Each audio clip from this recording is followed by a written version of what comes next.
النهاردة هنعتني بالتنانين الصغننة دي من نوع البيردي دراجون، ودول لسه أطفال طبعا. هنحط في العلبة مية عادية الأول ونزودها بمية سخنة لحد ما درجة الحرارة تكون متوسطة، اللي هو دافية بس ما بتلسعش.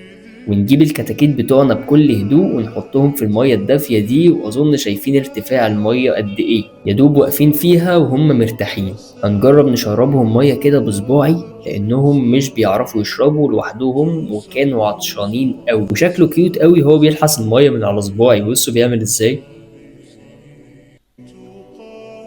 بعد ما شربوا بقى قاعدين في منتهى الروقان في المية. ايه الروقان ده؟